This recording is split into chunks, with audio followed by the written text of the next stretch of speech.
Shalom, shalom. First and foremost, I would like to give all honor and glory to Yahweh, Bahasham, Yahweh Bahasham, Rakakadash, and double honors to the apostles and the elders, great millstone, rule, who have been a great example to the younger brothers in the truth, and peace and blessing to the hopeful Lord with this edifying lesson.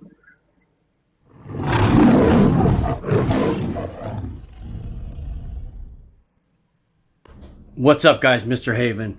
You know, it breaks my heart to see people that I love, people I grew up with, people, that I care about fighting amongst each other, starting to dislike each other, hating each other over politics. Like, we're arguing, losing relationships with people, fighting over people who don't give a fuck about none of us. They don't fucking care about me or you. These people don't give a fuck about me or you. They want you to think they do from whatever side you're on, okay? Division is what they want. They want division. You don't think at the end of the day these people aren't sitting all in the same fucking room, sipping their scotch, smoking their stogies, going,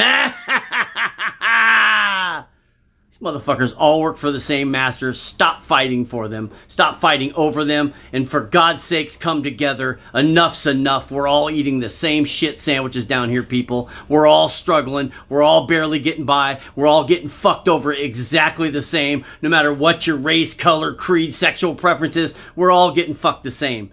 And they got us fighting over them. These slime bag, dirt bag, pedophile scumbags. They're all on the list, people. Get over it. Come together. I love you all. But at the end of the day, this is the Lord doing these things, and this ain't gonna be no long lesson. It's about 15, 20 minutes, maybe less.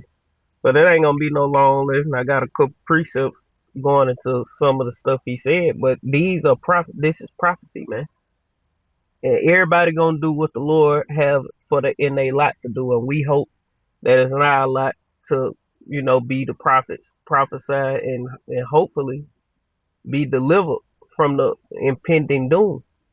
And you Negro, Latinos, and Native Americans out there, you are the Israelites, and we preaching repentance to you, that you come back to Yahweh Shem Yahweh Shai, because there's nothing nobody can do to stop what's going on.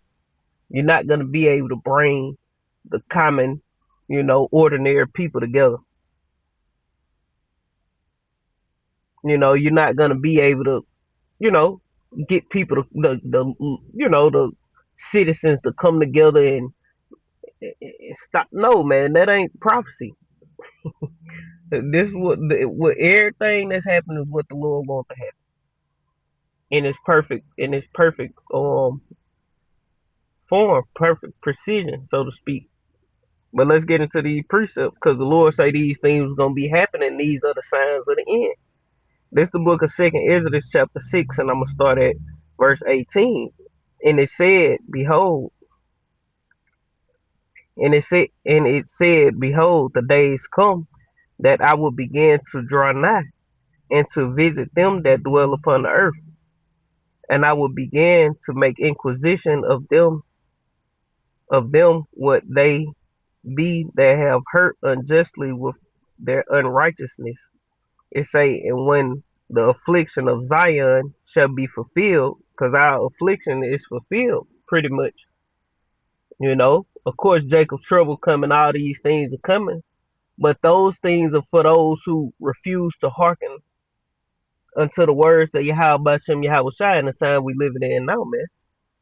That's what Jacob's trouble. I mean, of course, yeah, we all gonna be afflicted. We all gonna be, uh, you know, in the midst of Jacob's trouble. But the Lord is gonna protect those that are His, and everybody else gonna be fucked up, man. All these niggas who always holler about the white man, worshiping all these false deities, celebrating these wicked ass holidays, and refusing to hearken unto the voice of the prophets. Ultimately, not the voice of refusing to hearken to the prophets, which bring the Lord's message, the voice of the Lord.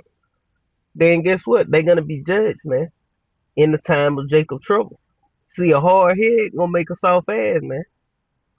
And that's why the Lord gonna bring the famine of the word. That's why he gonna do these things. Why? Because he been warning all these years, going all the way back to Abba to now. you know, telling Jake to repent, come back to him. You the Israelites, turn back to righteousness. Go keep my laws, statutes, and commandments to the best of your ability. Do these things. Serve me. Push this message. What niggas do? Fall away. Niggas, don't want to keep the commandments. Can't let bacon go. Can't let the holidays go. Can't let the ways of this world go. You know, because it's joyous at the moment. They ain't looking to the future. They're not visionaries. You know, they not like Moses. Moses say he'll rather suffer the affliction with his people than enjoy the pleasure of sin for a season, man. And these people rather the opposite. They'll rather enjoy the pleasure of sin for a season to be afflicted with the prophets, to humble themselves and turn from the wicked ways of this world and not be the end thing. These people rather endure sin. They rather stay in sin.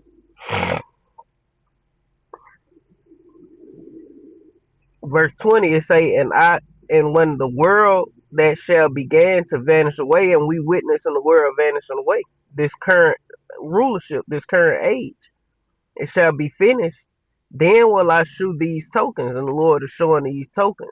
The book shall be opened before the firmament, and they shall see all together. And the books are open before the firmament. How? The satellites, the internet, man. The satellites are hovering in the firmament, and the books are open before the firmament, man.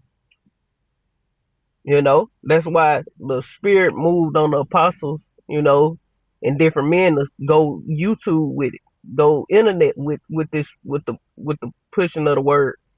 Why? Because it's the World Wide Web, and this thing, the internet. If you got a signal connection, this message can be pushed from America way to Russia. This message can be pushed from China. I mean, from America to China, Africa, or wherever you at, man, or Alaska, or wherever a person at. You know, they can pick these different. They can pick this message up. So the books are open before the firmament. It say, and the children of a year old shall speak with their voices, and women with child shall bring forth untimely children of 3 or 4 months old. We're going into what is called premature babies.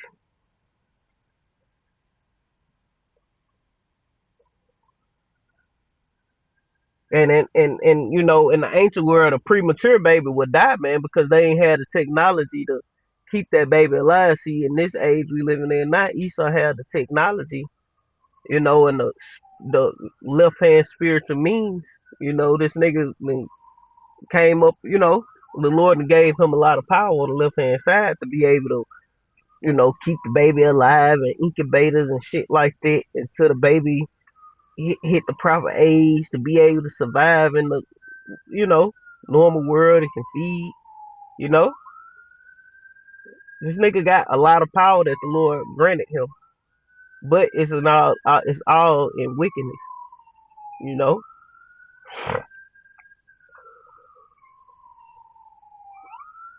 It say, and they shall live and be raised up. It say, and suddenly shall the sown places appear unsown. The full storehouses shall suddenly be found empty, and that's what we getting ready to start seeing. The full storehouses shall suddenly be found empty. Different stores gonna be closed. It say, and the trumpet shall give a sound, which when every man heareth it, they shall suddenly be afraid. You know, and we blowing the trumpet. And these people not afraid. These people are not mindful of the scourges that the Lord are sending throughout the earth, man. But the thing is, it's gonna be things happening where it's gonna shake people, man. They ain't gonna have no choice. The prophets are gonna start speaking. The trumpet gonna start blowing in that mountain, and people gonna be scared as shit, man. And guess what the Lord gonna do? He gonna move his prophets out the way. He gonna get them off the scene, you know. And this the point that I got it for, going into what he said when it first started opening, when it first we first opened up in the video. Verse 24 is saying, at that time shall friends fight one against another like enemies, and the earth shall stand in fear with those that dwell therein, and the springs of the fountain shall stand still, and 3 hours shall they not run. And that's the point. Friends gonna fight one against another like enemies. The time coming where people who grew up together, they gonna turn on one another. Best friends. You know, family members. But these are prophecies, man. These are the signs of them that the Lord say. Then He gonna show the tokens. You know, these are part of those tokens. And you people coming together and kumbaya ain't gonna help you niggas, man. This Matthew chapter 24 and verse 12. It say, and because iniquity shall abound, the love of many shall wax cold. You know, so iniquity is abounding, and so the love of many is waxing cold. And these are Bible prophecies, man. Ain't nothing you can do to stop it. You know, the Lord say His word gonna stand.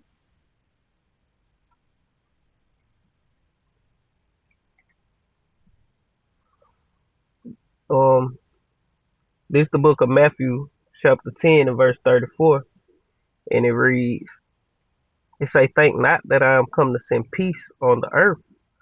I came not to send peace, but a sword. Going on what? Division.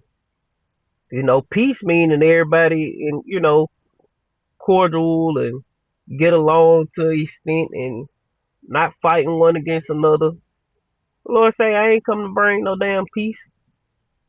I came to bring a sword, cause division. Stir shit up. Stir the pot, so to speak.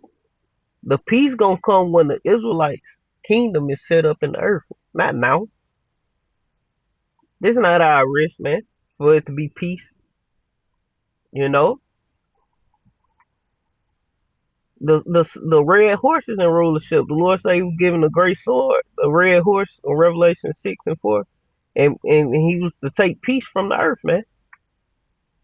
He's that power is still in rulership. So ain't no peace coming. There's no peace, saith the Lord to the wicked, man. So what these people be talking about? Ain't no peace coming, man. Ain't no coming together and you gon' it's more of us than them. And goddamn ideology. It's more of us than them. If we just come together and agree, it's black, white, green, purple. We all come together, we can stop this madness. No, the fuck you can't, man. It's written in stone, man, that these things are gonna happen and ain't nothing people can do. You know? We just gonna trust in the Lord and we gonna allow the Lord to deliver us from the things that get ready to come upon the earth. We ain't trying to fix shit. We preaching repentance to the elect of the nation of Israel. 2/3 gonna be cut off and die. It's a simple message. We ain't trying to gather a nigga. We ain't trying to twist it up to make you like us. If you don't get it, hey man, you're gonna die. If you don't believe, guess what? You gonna die. And we don't give a damn, man. We ain't trying to make a nigga believe. That's what people gotta understand. The message is only for the elect of the nation of Israel. And Joe Sixpack, you just threw. This is the book of Revelation because he was speaking about the politicians, which he write about that. And these people all go to the same different schools, not say same different schools, but the same schools. These different prestigious schools. They raise them up, groom them together.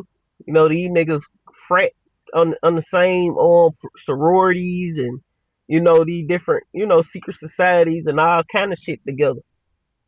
From Republicans to Democrats to independent, all these different politicians and Senate and all these people, they grew up together as kids and shit, played together. Look, man, it's one big club and you ain't in it. The same proclamation that was made to Aaron Russo is the same proclamation made to all these different politicians and shit, governors, senators, presidents. all these different prestigious people in the higher ups, they all made that same superstars and shit, from sports to whatever, to music or whatever, man. They were all greeted the same way. Hey, man, why you care about these people, man? Just worry about you and your family, man. Don't worry about these people. You know, join these society, join our, help us in our cause, and we gonna make you a very, very rich man type shit. That's how they coming to these different people. But this Revelation chapter 13 and 11 and say, and I beheld another beast come up out of the earth, and he had two horns like a lamb, and he spake as a dragon. It's going into the Roman Empire, but in modern times, it's going into the, America. Going into what? In the Roman Empire with the plebeians and the patricians, the two different parties that ruled that system. And now in America, you got the Democrats and Republicans. You know, two horn like a lamb, like they for the people. They speaking peaceably for the people on whichever uh, uh decision you make, whoever you side with, or you're a Republican or you're a Democrat. Or I like the Democrats uh, plead for the people. I like the Republicans ideology. I'm a Democrat. I'm a Republican. They had two horns like a lamb, but at the end they gonna speak as a dragon. No matter if it's a Democratic office or a Republican officer is in office, they want the resort to be the same thing, man. A new world order, total control, the vision of the elite to come to pass. All these people are the same people. All these people is one big club, and we ain't fucking in it, and you ain't gonna get in it. You're the goyim.